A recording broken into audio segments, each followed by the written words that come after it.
Sääksikeskuksen toiminta on kestänyt 30 vuotta. Sen aloitti sääksineuvos Juhani Koivu 1995. Muutama vuosi sen jälkeen Jouko Alhainen ja Taikapöyt-yritys tuli kuvaan mukaan. Tuon 30 vuoden aikana on paljon ehtinyt tapahtua tällä Vääksyn kartanon alueella. Yhdessä on tehty päätöksiä. Tänne on muodostunut näinkin paljon erilaisia rakennuksia ja rakennelmia. Se on nimenomaan Vääksyn kartanon kanssa yhteistyössä tehtyä ja heidän myönteinen suhtautumisensa luontoasioihin on edesauttanut tätä työtä. Lisäksi meitä on koko joukko henkilöitä, jotka ovat pyyteettömästi tukeneet toimintaamme vuosien varrella ja tulemme heitä myös muistamaan tässä tilaisuudessa. Sääksikeskus on eräänlainen näyteikkuna luontomatkailuun.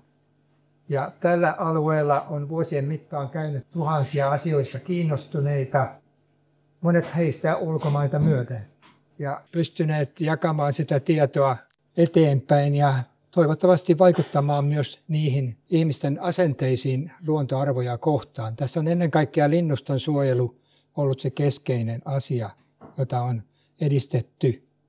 Nykyisellään puhutaan paljon arvopohjaisesta realismista. Tässä se jalkautuu siten, että nämä arvot ovat siellä luonnossa ja se realismi on sitä, mitä me käytännön työssä teemme. Näillä tervehdyssanoilla toivotan teille tervetulleeksi ja nauttimaan tämän iltapäivän ohjelmasta. Sääksikeskuksen historia alkaa oikeastaan jo paljon aikaisemmin kuin se, mitä me olemme olleet täällä Huutijärvellä. Se alkaa nimittäin tuolta Sahalahden Virolaisenlahdelta. Virolaisenlahti näkyy tuolla kartalla tuossa noin. Se oli maailman paras sääksien saalistuspaikka 1970-luvulla aina 1980-luvun alkupuolelle saakka. Me otimme Pekka Pouttu-nimisen ornitologin kanssa, joka ei ole täällä nyt mukana, 83, 84, 85 kesinä kaikkiaan hieman yli 100 aikuista sääksiä kiinni sieltä Virolaisenlahden altailta ja varustimme ne tämmöisillä lukurenkailla ensimmäistä kertaa siihen aikaan, niin koiraalle pantiin punainen ja naaraille keltainen lukurengas ja niillä pyrittiin sitten siihen, että lintu olisi helpommin tunnistettavissa, kun se myöhempinä vuosina tavataan. Kävin kuvaamassa täällä Pohtiolammella aika paljonkin kuvia jo 85-86 kesänä. Toimintahan käynnistyi täällä Kangasalla tai Huutijärvellä siten, että täällä oli tämän rakennuksen tilalla oli ollut aikanaan Saariostin rakentama varsin mukava samankokoinen kahviorakennus, mutta se paloi silloin 80-luvun tai 90-luvun alkuvuoden talvina maan tasalle ja toiminta täällä kohteella tapahtui oikeastaan vain tuommoisen pienen kioskin varassa. Jouko Alhaisen tultua kuvioon mukaan, niin pystytettiin tuohon pihamaalle teltta, jossa ihmiset pääsivät sentään kahvia juomaan sateensuojassa. Että se käynnistyi tämä toiminta täällä varsin vaatimattomasti, mutta ihmiset olivat varsin innostuneita, jotka täällä kävivät seuraamaan myöskin sääksiä. Turun yliopiston täydennyskoulutuskeskus ryhtyi kouluttamaan lintumatkailukurssia. Niinpä me hakeuduttiin tuon Joken kanssa sinne kurssille mukaan ja saatiinpa Jukka-Pekka Leskinenkin ja Seppo Heikkilä, jotka olivat tämän paikan vetäjiä siihen saakka, niin lähtivät siihen tilaisuuteen mukaan. Ja se oli vuoden kestävä kurssi siten, että pidettiin aina pieni kurssi tapahtumapäivän mittaan ja sitten väliaikana tehtiin kaikenlaisia järjestelyitä ja sen perusteella sitten tähän maahan syntyi muutamia tällaisia luontomatkailun kohteita, joista tärkein varmastikin oli tämä Pohtialammen sääksikeskus, joka sitten perustettiin. Ensimmäinen yleisölle tarkoitettu torni rakennettiin tuohon Laaksojoen rantaan ja sen rakensi J.P. Leskinen ja Seppo Heikkilä ja Seppo Heikkilä järjesti siten, että Kangaslan kunta rakensi sen tornin koko rungon ja alkuvaiheessa siellä oli kapeat Ikkunasoirat oli vain, mistä ihmiset sitten koitti tarkkailla niitä lintuja ja ne oli aika hankalat. Sitten myöhemmässä vaiheessa vaihdettiin ne koko ikkunoiksi niin, että sieltä näkyvyys saatiin toimimaan virheettömästi. Muistan erinomaisen hyvin tämmöisen samantapaisen tilaisuuden, missä Jouko Alhainen souti viimeisiä laiturin rippeitä tuonne vastarannalle. 2006 vuonna Jokke vanhana talotehtaan työjohtajana rakensi tuon huoltorakennuksen Kumppilan entisillä talotehtailla ja se kuljetettiin rekka-autolastina sitten tänne muutamalla rekkakyydillä ja nostettiin tuohon paikalleen. Tuli Italian telkkari, tuli Saksan telkkari, Englannin telkkari. Parhaat ovat kuitenkin Veikko Neuvosen tekemiä juttuja, mitä hän on tehnyt kymmenkunta vuosien mittaan täältä Pohtialammelta. Mielenkiintoinen oli sitten Alessandro Troisi-niminen sääksitaiteilija, niin hän on pitänyt Italiassa hyvin esillä meidän paikkaa. Huippukuvaajat ympäri maailmaa löysivät aika nopeasti tämän paikan.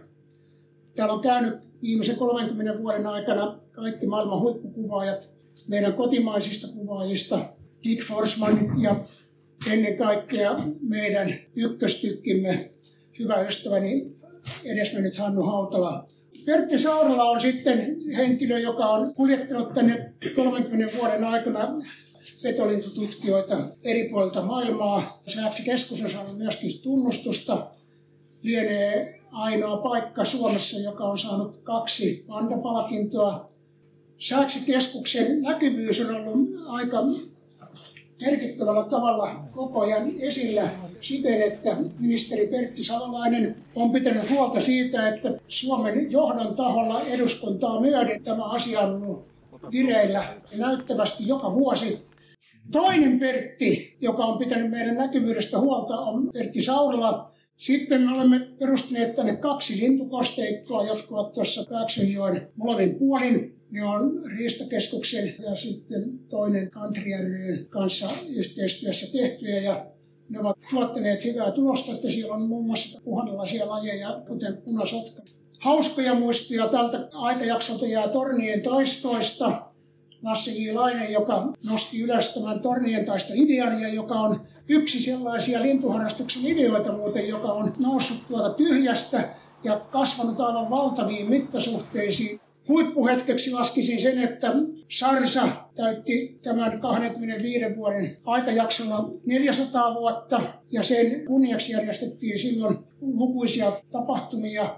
Pohtiolamme juhannus on sellainen yleisötapahtuma, joka on Pohtiolammella elänyt vuodesta toiseen ja vuosikymmenestä toiseen. 1000 ihmisen joukko käy joka vuosi katsomassa juhannuskokkoa ja se on äärimmäisen suosittu yleisötapahtuma perheille.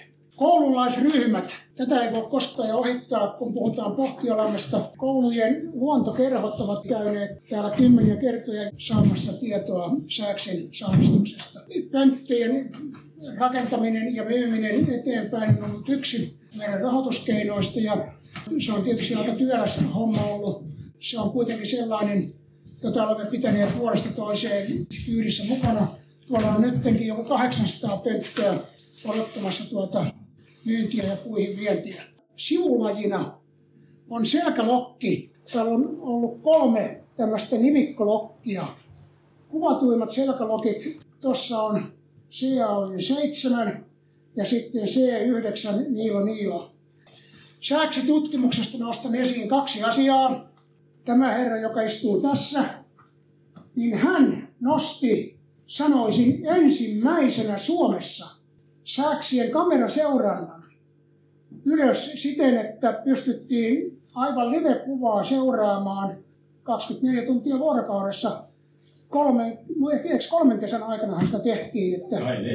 Tämähän on perustutkimusta, lintujen perustutkimusta, tämä rengashomma.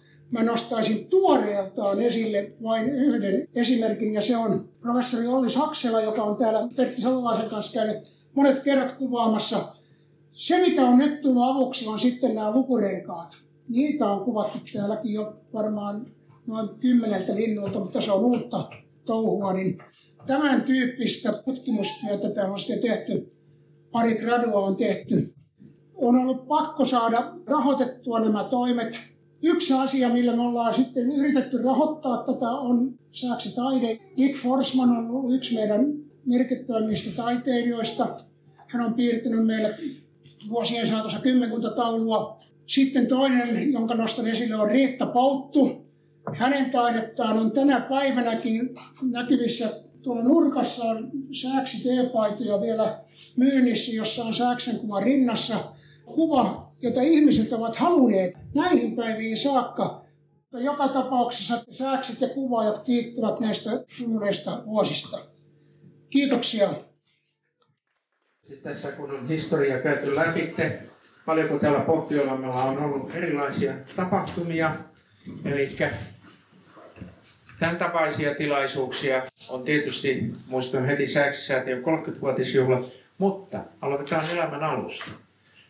Olen täällä järjestänyt nimiäisiä, ristiäisiä, nimipäiviä, syntymäpäiviä, valmistujaisjuhlia, häitä, yritystapahtumia, kokouksia, lukemattomien eri rekisteröityjen yhdistyksien ja todella suurin yritystapahtumakin oli, että alkoi aamulla 6 linja-autokuormaa tuli päivän mittaan ja se vei aina edelliset pois, oli semmoinen 2 tunnin ohjelma kaikilla. Sitten täällä on muistotilaisuuksia ja hautajaisia pidetty, eli täällä on oikeastaan koko elämän kaari ja pari vuotta sitten puhuin yhdelle vanhalle työntekijälle niin nämä kaikki asiat ja sanoin, että yksi tästä puuttuu. Heidän ensimmäinen lapsi on tehty Pohtiolalla. Tulen muistamaan teitä ja kaikkia mun fantastisia työntekijöitä, teitä ja kaikkia asiakkaita, ystäviä, kavereita, mitkä täällä on ollut. Kiitoksia näistä kaikista. Tuolla oli 2 pappaa, pari mummoa, 3kin ja 3 sukupolvea. Ja kuinka ollakaan toi Kalalampi on paikka, jossa siis juttu kasvaa. Niin kuin kalakin. Se kasvaa vuodesta toiseen, se on isompi kuin saadessa. Ja me papat sitten vedettiin oikein heti niin kuin 100 laidassa kalajuttua. Ja minä jäin auttaan tonne sitten, kun tämä pappaporukka sai 3 sukupolven kanssa, sai kalansa. Jäin auttaa jotakin mummoa ja lastenlasta sitten tonne onkimisessa. Niin semmoinen 4-5-vuotias pikkupoika ton portin tällä puolella huusi hirveästi, mies. Ja minä kattoin takani ja poika huusi kädet töttöröllä suun edessä. Minä en uskonut sanaakaan, mitä sinä puhut. Ennen kaikkea täytyy sanoa, että mulla on ollut erittäin mukavaa henkilökuntaa täällä. Noin 200 nuorta ollut vuosikymmenten aikana mulla täällä työllistettynä. Täytyy sanoa, että jotenkin olen osannut motivoida heittiä todella hyvin. Ja en tiedä, miten muuten on onnistunut, mutta he ovat menestyneet todella hyvin elämässänsä tästä eteenpäin. Täällä esimerkiksi Maija opiskelee nyt ja esimerkiksi niin Tuulia, hän on eläinlääkäri, valmis. Mulla on vaikka kuinka monta lääkäriä, tohtoria, insinööriä tänä päivänä mun vanhoista työntekijöistä. Olen onnistunut ainakin siinä mielessä heidän monien ensimmäisellä työpaikassa, että olen jotenkin onnistunut heittiä nostaa enkä lannistaa. Mä pidän sen itseni omalla kohdalla kuitenkin parhaana saavutuksena, koska meillä ihmisillä on kaikilla vammoja. Mullakin tuli jo tuossa Juhanin esityksessäkin peitellysti monta vammaa esille, mutta lippalakkini alla on myös se, että olin 1960-luvun alkupuolella, niin perustin Suomen ensimmäisen nuorisoparlamentin, olin sen ensimmäinen puheenjohtaja ja olen siitä asti jotenkin yrittänyt nuorista kantaa korttakekkoon koko ikäni. Että mitä mulla on täällä ollut, ehkä 12-vuotias on ollut, 13-vuotiaita on monta aloittanut kesätöissä ja aika moni on ollut aika kauan, no Tuuliakin oli 9 kesää, kun olit paikalla. Tuulia ilmoitti mulle kyllä, että hän ei tussit enää, kun hän joutuu menee harjoitteleen, kun oli valmistumassa eläinlääkäriksi. Mä sanoin, että se on pötypuhetta, että täällä tarvitaan yksi eläinlääkärikin, että mihinkään muualle menee, että onhan meillä täällä 2 kania ja 3 kukkoakin. Mitä Pohtiolampi on minun työssä tuonut uutta ja unohtumatonta yhden linnun reviirikäyttäytymiseen, ja mä valitsin näitä kuvia sen mukaan. Pohtiolampi on tarjonnut mulle kuvausalustaa vuosikymmenestä toiseen, jo voi sanoa näin. Ja mä olen aloittanut sääksien kuvaamisen 83 vuonna.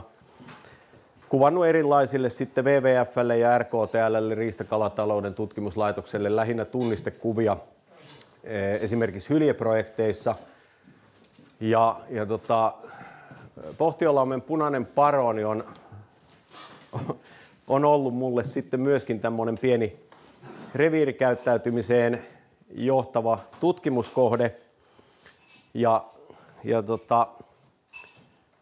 Tämä on poimittu ensitapaaminen filmille 2013. Silloin olen ensimmäisen kerran omalta osaltani nähnyt punaisen CAX-renkaan ja tietysti mietin silloin jo, kyseinen lintuhan oli jo melkein 3 vuotta aikaisemmin rengastettu ja se kiinnitti huomiota, se käyttäytyminen, miten se toimii tuolla reviirillään. Silloin mä en edes tiennyt vielä, että minkälainen se reviiri on. Mä pidin sitä vähän semmosena tulijana, lintuja tulee, lintuja menee. Mutta sitten kun niitä tapaamisia tuli paljon ja mä aloin ymmärtämään, että tämä kyseinen lintu on ominut tämän paikan, se opetti myöskin omalla laillaan ymmärtämään ihan eri lailla sääksien reviirikäyttäytymistä. Se tarjosi yhtäkkiä semmoisen valtavan avaran niin kuin alustan tutkia ja miettiä, että mitä ja millä lailla. Sitten kuulin tietysti kuvaajilta siinä vaiheessa, kun paroni oli jo käytännössä vähän niin kuin nimitetty paroniksi. Useat kuvaajat eivät tykänneet siitä sen takia, koska kuvaajat ajattelivat sitä kuvaamisen näkökulmasta. Tämä kyseinen lintu jahtaa muita, ei anna tilaa, tönii, viheltelee, istuu yhdessä puussa. Eihän sääkset näin käyttäydy. Tämä on muutamien viikkojen takaa. Ehkä se oli niin kuin, ehkä viimeinen tapaaminen, tai sitten se ei ole, en tiedä. Mutta se on tarjonnut paljon iloa, paljon hyviä asioita ja ihan hirvittävän paljon myöskin ihan erilaista tutkimustulosta. Mulla ei oikeastaan muuta sanottavaa kuin kiitos Pohtiolammelle. Upeita vuosia. Kiitos kaikille.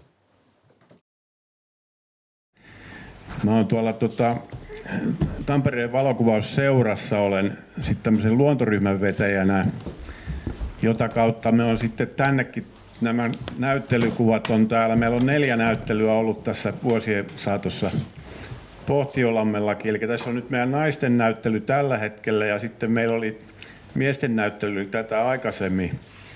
Ja sitten mulla on itsellä ollut 2 niin kuin henkilökohtaista näyttelyä täällä Pohtiolammella. Joukon kanssa on sovittu näitä niin sanottuja lintukursseja, joita on vedetty sitten täällä Pohtiolammella. Eli mä oon 6 lintukurssia vetänyt plus sitten ainakin 3 tilaisuutta ollut näitä meidän Tampereen valokuvausseuran sisäisiä kuvaussessioita. Eli me on täällä oltu sitten 6 vuoden aikana, itse on ollut kuvaamassa, että 2018 vuonna katoin oli ensimmäinen sääksen syöksykuva otettu. Ja mulla on noin 40 000 kuvaa siitä sääksestä, että valinnanvaraa kyllä löytyy.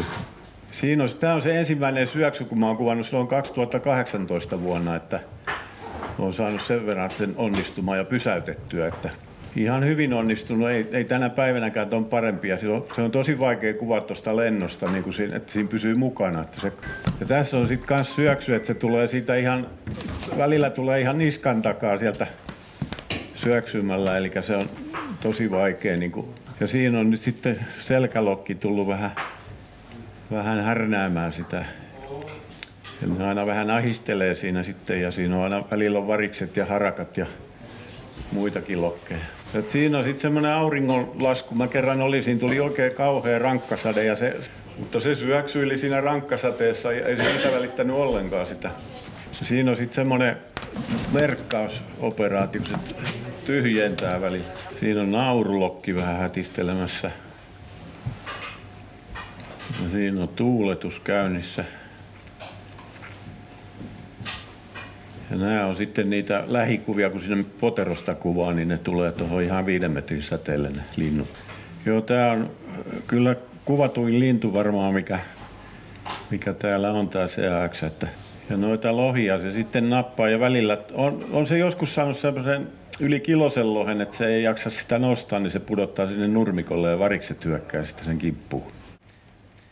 Tääkin on silloin keväällä, kun ei näy vielä yhtään vihreitä heinää. Eli tässä on nyt se huhtikuun 10. päivä otettu kuva, niin siinä on isokoskelot on siinä syömässä ja siinä on lumi maassa vielä ihan altaanreunoilla ja siinä on sitten sellainen päivystystilanne, se ilta-auringossa kattelee. Ja siinä on harmaahaikara nyt päässyt siihen keloon istuun, niin se tulee heti kynnet ojossa sieltä hyökkää kimppuun. Siinä se harmaahaikara on tuomarina siinä, antaa pisteitä siitä, kattelee siinä altaanreunalla. Joo, siinä oli nyt CAX:n tarina ja mä en nyt tämän pidempään vaivaa, että kiitoksia omasta puolestani ja hyvää jatkoa joukolle ja Sääksi-säätiölle ja kiitos kaikista vietetystä ajasta ja kaikista mukavista hetkistä. Juhani Koivu ja Jouko Alhainen, jotka ovat tehneet merkittävän elämäntyönsä Pohtiolangalla. Juhani ja Annikki Koivu. Sääksi-säätiön kiitoksena Sääksi-keskukselle tehdystä pyyteettömästä työstä 1995-24. Ja tuo kuva, joka näette tuolla, on nyt sitten Risto Mattilan ilmakuva, johonka sitten taiteilija Jonna Viisainen on tuonut sääkset. Eli siellä on sääksi, joka on saapunut kalaan, ja toinen sääksistä, joka on saanut kalan, olisiko se paroni kenties, ja lähdössä sitten pesälle. Kuvakulma on juuri sellainen, joka korostaa näiden piilokojujen ja yleisökojujen näkökulmaa sääkselle. Pyydän Juhani Koivua tulla noutamaan tämän taulun. Ole hyvä. Tämä on siis tosiaan Juhani ja Annikki Koivunen. Miehen takana on nainen. Kiitoksia. Kiitoksia. Taulu, jonka haluan osoittaa Jouko Alhaiselle, on eri näkökulmasta. Eli Jouko ja Aila Alhainen. Olette ansainneet tämän Sääksen näkökulman hienosta työstä Pohtiolainen Sääksi-keskuksessa. Kiitoksia.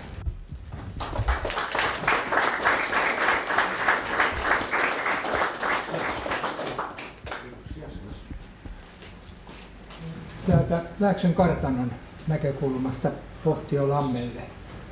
Oli tuossa jo puhetta siitä, että paroni asustaa Vääksyn kartanon lähimetsässä, ja tämä voisi olla sitä näkökulmaa, jota tässä haluamme korostaa. Ja saanko pyytää Jukka-Pekka Leskistä noutamaan tämän kuvataulun.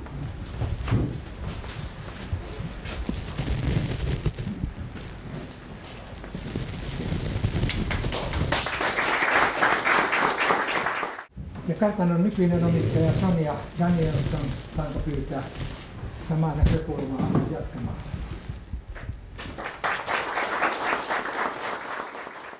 Sain kuriiritehtävän. Olli Saksela pyysi minua tuomaan tämän paketin tänne. Olli Saksela on täällä ollut hyvin pitkään kuvaamassa sääksiä ja tehnyt sen todellakin ansiokkaasti, niin kuin koko hänen kuvaustuotantonsa muutoinkin osoittaa.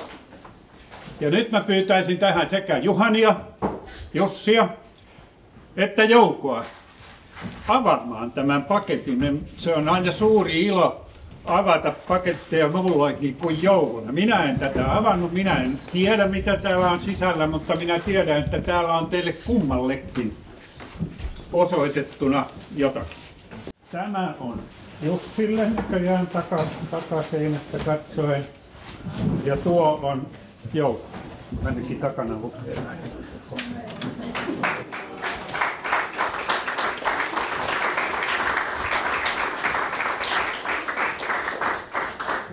Voin tässä tietenkin lukea, kun Juhani sai niin paljon aikaa ja mä niin vähän. Kiitos menneistä vuosista uusia auringonnousuja odotellessa. Saimmeko samanlaiset tekstit? Ei. Täällä lukee hienoja hetkiä. Toistakymmentä kesää, kiitos Jussi.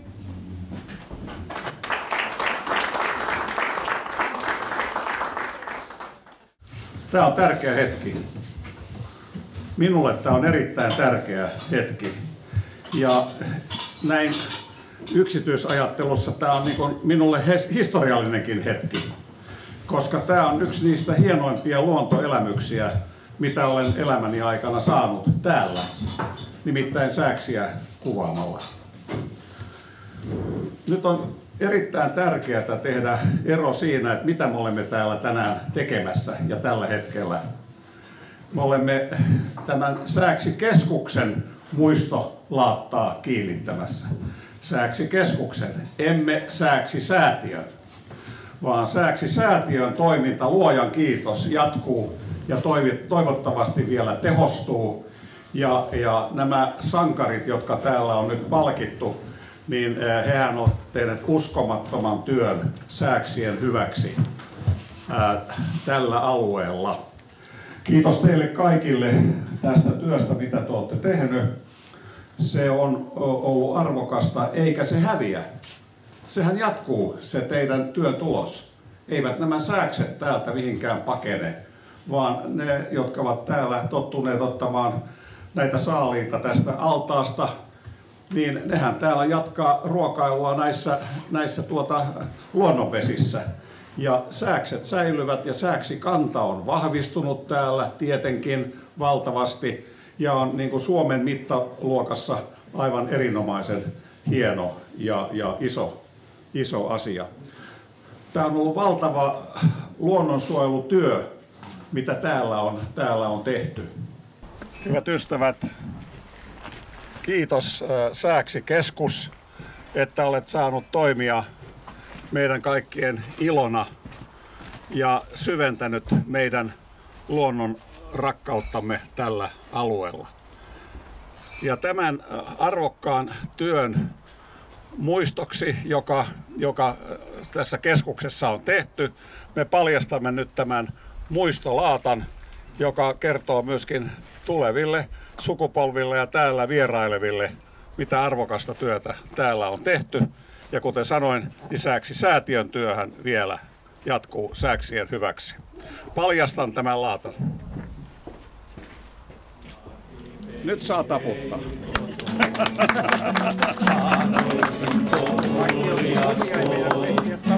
Joo. Nousisin lentoon ja nousisin kaivoon.